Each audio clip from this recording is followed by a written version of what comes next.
byinshi cyane byimitse ku makuru ari kuvugwa kuri Ntazinda wari meya wa Nyanza uherutse gutabwa muri yombi. Aka kanya tuvugana Ntazinda wari meya w'akarere ka Nyanza, aka kanya ntakiri mu maboko ye. Nyamara uyu mumeya ukomeje kugarukaho n'abantu benshi cyane batandukanye mu gihugu cy'u Rwanda. Ndagira ngo usobanukirwe amwe mu makosa yakoze ndetse n'indengakamere, umenye byinshi cyane ku muryango we n'icyabiteye kugira ngo abe yakisanga muri biriya bintu. Mwibutsa gukora subscribe kuri Dr Singa TV kugira ngo ujye ubona updates z'ibiganiro byacu dora twa uploading, kugira ngo ujye uza mu bambere mu bantu babona notification, ubona amakuru yizewe cyane cyane yaba ibyamamare bya mu gihugu cy'u Rwanda ndetse no ku isi yose. Kora kukazogera kugira ngo utajya ucikwa n'inkuru nshyashya zitandukanye.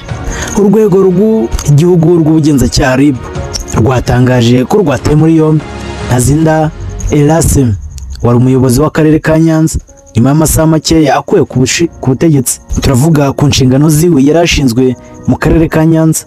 Ni amakuru umuvugizi wa RIB Dr Murangira Bituel asa nkaho yatangarije ikinyamakuru dukesha iyi nkuru Igihe, ubwo ku munsi wa gatatu hari tariki 16 Mata 2025.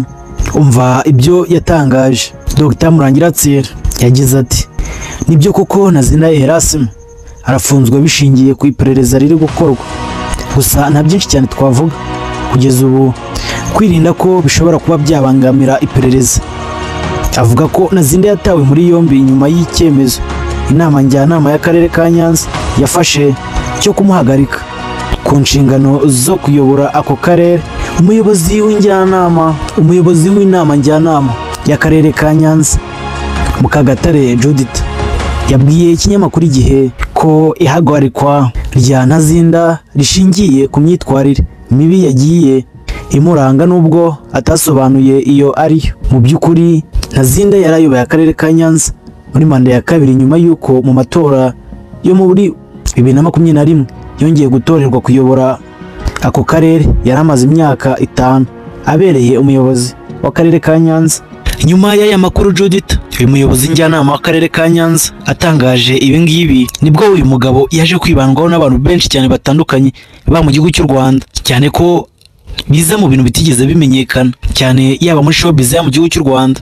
Gusa ubwo byaje kumenyekana uyu munsi tariki 18 z'ukwa kane mu 2025, nibwo abantu benshi cyane bakomeje kumwibazaho, bibaza no kuri uriya mudamu utaragira icyo atangaza kuri biriya bintu byabaye, cyane ko ku rubuga rwa Twitter guhera mu masaha ya saa 5 abantu bakomeje kwibanda kuri uyu mugabo bacicikanisha amafoto y'aba bombi, mu by'ukuri bibanda ku nkuru ziri kumuvugwaho benshi cyane ko bakomeje gutangaza amakuru agiye anyuranyije, kuko buri wese yavugaga ibyo ashaka. Kandi nyamara nk'uko umuyobozi wa RIB Dr Murangira Bituel yabitangaje, birinze kugira ibintu byinshi cyane batangaza kuri uyu mugabo wari meya w'akarere ka Nyanza kugira ngo bitaba byabangamira iperereza bakiri gukora. Menya byinshi cyane byimitse muri iyi nkuru, menye n'ukuri kwa nyako kuri uyu mugabo wari meya w'akarere ka Nyanza, menye n'icyo yazize, yewe usobanukirwe n'akagambane uyu mugabo yahuye nako.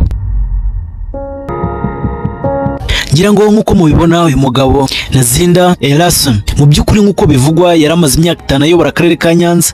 Kandi ngira ngo akarere ka Nyanza ku bantu mukazi murabizi iterambere cyangwa se bimwe mu bikorwa remezo kagezeho benshi cyane babikesha kuri uyu mugabo Ntazinda. Benshi bakomeje kwibaza kuba uyu mugabo bareba imyaka yaramaje kuyobora kano karere igera kuri 5, kuba benshi cyane bakirengagiza byinshi cyane yakoreye akarere ka Nyanza, ahubwo bakita ku makosa yabaye mu gihe kidaciyemo n'umunsi umwe, bagatangira kwiha agaciro kuruta imyaka 5 yamaze akorera akarere ka Nyanza.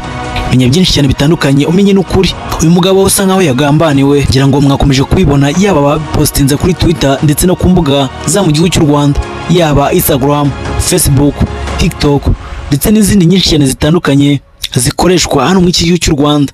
Benshi cyane bavuga yuko uyu mugabo ngo yaramaze igihe kinini cyane ngo yaratandukanye n'umugore we. Abandi bavuga yuko uyu mugabo ashobora kuba yaratandukanye n'umugore we bitewe ngo n'ingeso yari afite zo kuba yarakunze kumuca inyuma. Gusa mu by'ukuri ntabwo ariko bimeze, ahubwo dore icyabiteye kugira ngo uyu mugabo yisange mu maboko ataraye n'akagambanirwe yakorewe n'abantu bataramenyekana. Nk'uko mubibona uyu mugabo mbere na mbere amakuru ari kuvuga nuko ashobora kuba yarasambaniye muri biro cyangwa se ahasanzwe akorera akazi kiwe.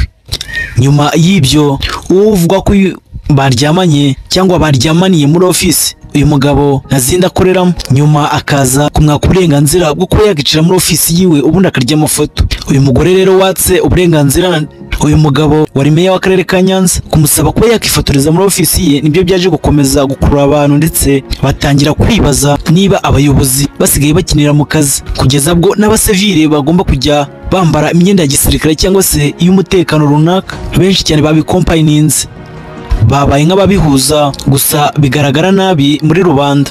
Amakuru avuga ko nuko uyu mugore ibyo yari arimo byose yari abizi kandi yari yanabipanze. Ikindi avuga ko yakoze nuko yari yatumwe. Mu by'ukuri uyu mugabo wari meya w'akarere ka Nyanza ashobora kuba yagambaniwe nk'uko bigaragara, kuko imyaka 5 yarayoboye kano karere n'iterambere aka karere ryari rimaze kugerayo. Benshi cyane bakomeje kubyibaza cyane ko amajwi menshi cyane ari kuvuga ko uyu mugabo yagambaniwe, ari umuntu watumye uyu mugore nk'uko mumubona, n'umugore w'inzobe, umugore uteye neza cyane ko n'umugabo uwo ari we wese atakabaye ari guseka uyu mugabo, kuko uyu mugore yakomeje kuba yakurura abantu benshi cyane nubwo ataragira ikintu atangaza ko ibi bintu byabaye. Gusa nyuma y'ibyabaye byose bakimara kuryamana, uyu mugore nibwo yaje gushyira hanze amashusho ataragaragara hamwe n'aya mafoto yafatiye muri ofisi yicayemo, wagira ngo ni umukozi w'akarere nk'uko bigaragara.